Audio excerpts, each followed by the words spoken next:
And welcome Calculus 3 students. We're looking at triple integrals today. What this means is we are just extending what we've just done with the double integrals into a number of variables, and we could extend this to 4 or 5 different variables, in which the case we would have 4 integrals and respectively from there. So this just extends into multi-dimensional or multivariable problems. We're asked to find the mass of a box. Now we know that mass is going to equal the volume times the density, and so we'll just use rho for density. And we have our volume, which is given by the fact that this is a solid box, and that we know that the x ranges from 0 to 3 and 0 to 2 for y and 0 to 1 for z. So let's draw that. But the problem is we know that the density changes according to this function. So let's get a picture of this. Alright, so here's our picture. Note that x is ranging from 0 to 3, the y is ranging from 0 to 2, and the z from 0 to 1. And it is the density function that is now, before what we were doing was we had an elevation function, and the elevation was what was changing. In this particular problem, though, we've got this solid, and it is the density that it is changing. So we are going to take, notice here's my density, and then we're multiplying it, because this density changes with volume, then we're multiplying it by the volume. And note that I can choose to integrate in any order, but once I choose dz here, then my limits of integration have to match that z, and then when I choose dy, likewise the limits have to match that y. And at this point it's just going to be a matter of just computing my integral. Okay, notice I did that integral. Next thing I'm going to do is just plug in the 1 and the 0, and what you'll get from that is the 3/2, which is nice because that's just a constant to integrate with respect to y, and the value 8 from 2 to 0, and same thing with the z. That's going to happen once again. So let me just go ahead and compute that. Alright, and I just changed these to x's because they're supposed to be z, y, and x, and I just sloppily wrote down, I think, a z, which was silly, but anyway. So now I'm going to have the integral from 3 to 0. When I do this computation, I'm going to get a 3 dx, and then integrate that, and then I'll get 3x evaluated from 3 to 0, and then I'll get that this mass is 9. Alright, on to the next one. Alright, for this next one, you can draw this any number of ways. They have drawn for you, and I just snipped this drawing. It is a projection of this prism onto this xz plane. So what I have to do is I have to figure out how it is that I'm going to integrate this thing in order to get the volume. So I'm going to have a triple integral, and then I have to decide how I'm going to integrate it. And seeing as my function has this y equals 4 minus 2x, and that's the thing that's really changing is how this slant happens. I'm going to integrate dy, and after that it's going to be, I could just do the dx or the dz in any order, but I'm going to do that middle integral, the very inner integral, with respect to y first. And the y itself is going to vary from 0. All of these start at 0, and then the y actually is variable. It's going from the 4 minus 2x, that any of those y values. Now the x goes between 0 and 2 for that particular function, and then the z varies between 0 and 6, which is what we were given here. At this point it's just a matter of computation, but finding those limits of integration is the tough part. And here's the computation for that one worked out in its entirety. And we'll just move on to the next one. Alright, what a messy little thing this is. I have this object, and the right side is going to be bounded by this function 16 minus 3x squared minus z squared, and left side this. I'm going to need this where they meet up, so I've got to equate them and figure out what that would be. I see that everything is in terms of y, so that's going to kind of determine my inner integral is going, I'm going to integrate with respect to y first, and he's going to be on that inside. So let me go ahead and figure out where these two functions meet. Alright, I now have where these two meet. I'm going to project this onto this xz plane, that place where they meet, and I have it figured out that it's going, the top part is z equals square root of 8 minus 2x squared, and the bottom part is z equals negative square root 8 minus 2x squared. And now that I have this projection, I know that, what was I was finding the volume. So I was finding the volume of this thing. I'm going to have a triple integral. And I know that I'm going to do my y first. So I'm going to do dy. I need to find those limits of integration. And for my y, that would just be looking at those two functions. Okay, so I have the top and the bottom function. The next would be my z. I know what my z functions are from that projection, and that would be positive 8 minus 2x squared, and then the negative square root 8 minus 2x squared.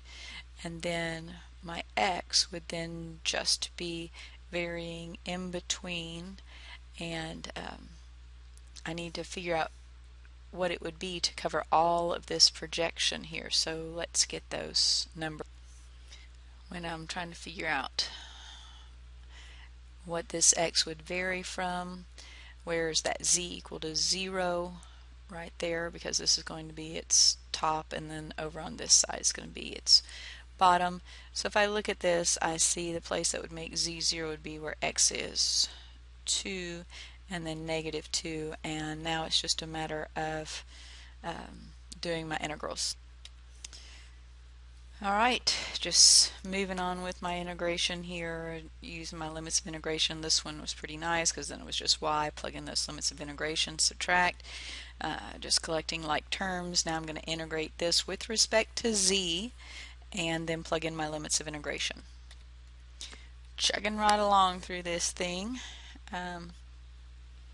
I'm now going to plug in these limits of integration and then just simplify somewhat, and we'll see what I get.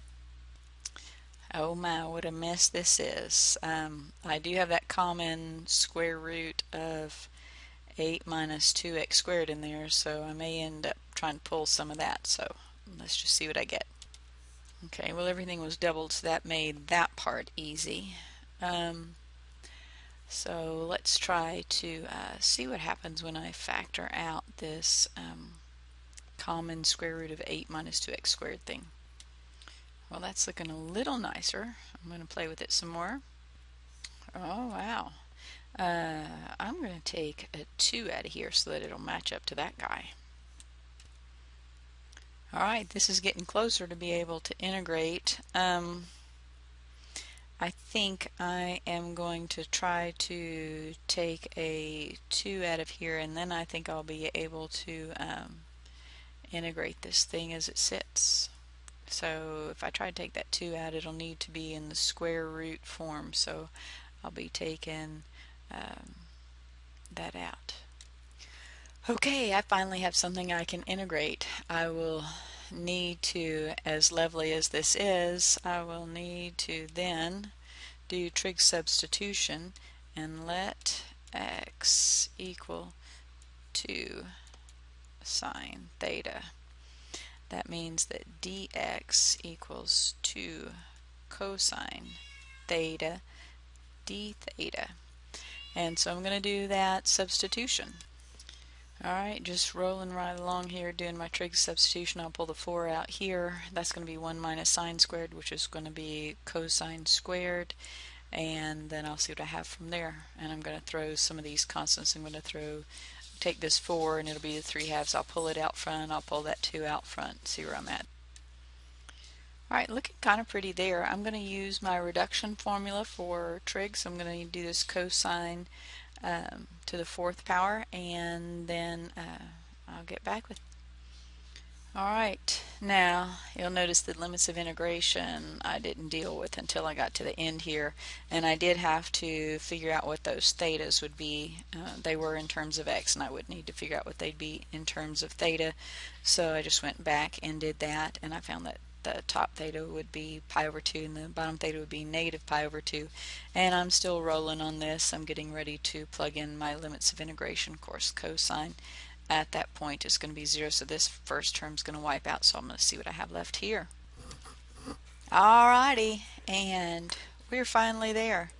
We got to the answer, and that was a bit of work if we scroll down through there and figure that little sucker out. So we found that his volume, if we can remember what in the world it was we were doing, his volume was 32 square roots of 2 pi. Alright. Alright, let's look and see what we've got here. I see that we are projected onto the YZ plane. Okay, so that's what this is here.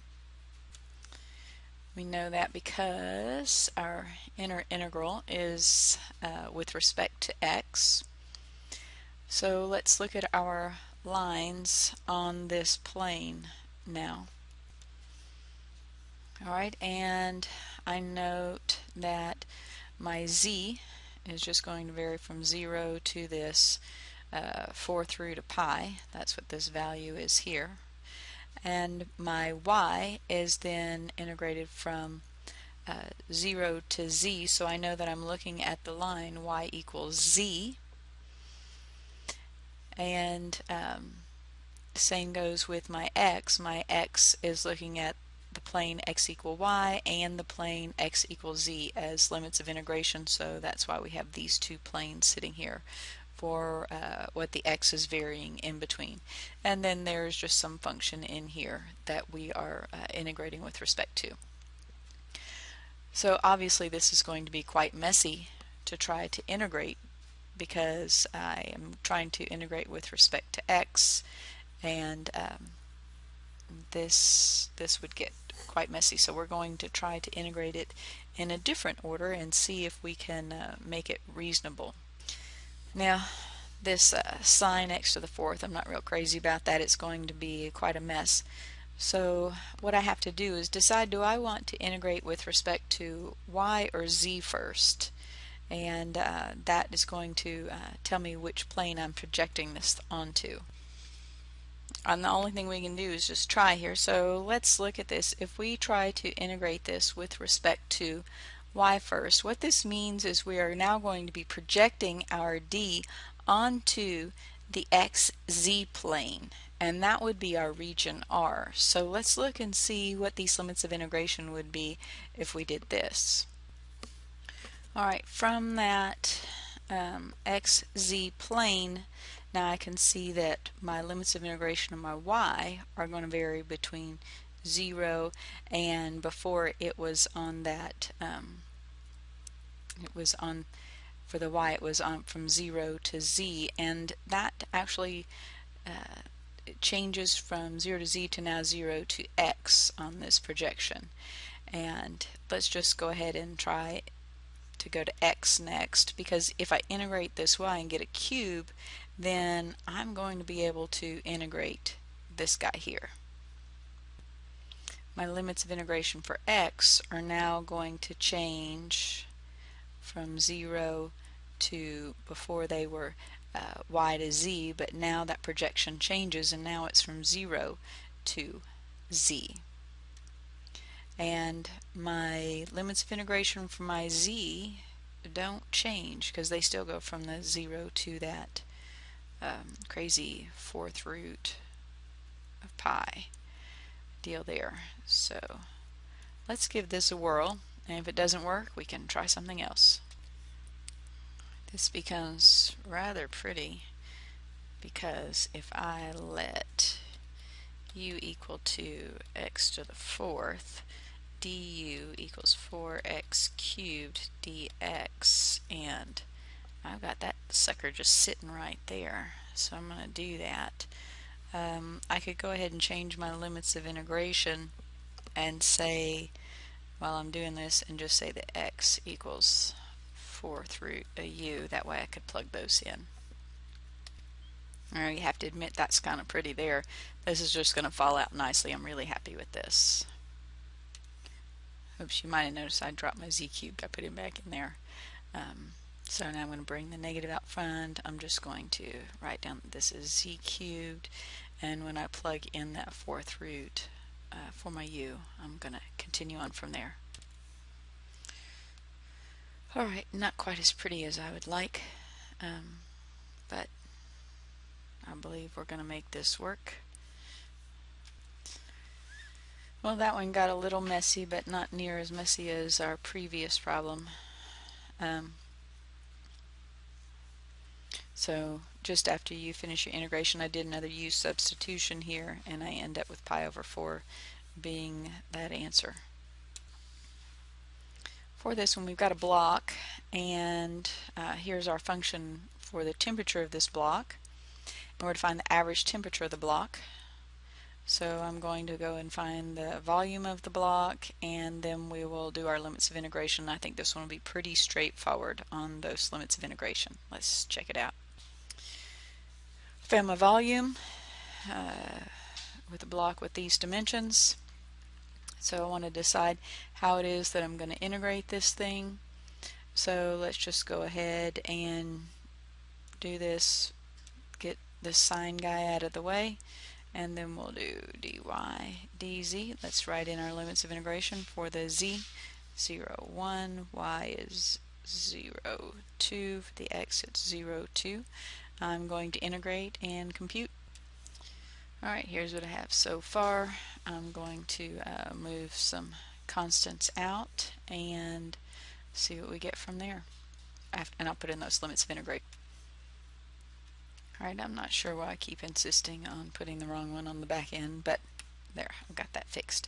So that's a 2, brought that out front, and I'm going to integrate with respect to y now, so I'm going to have an x, and then I'll have y squared over 2, evaluated from 2 to 0, and now I only have left to do the x.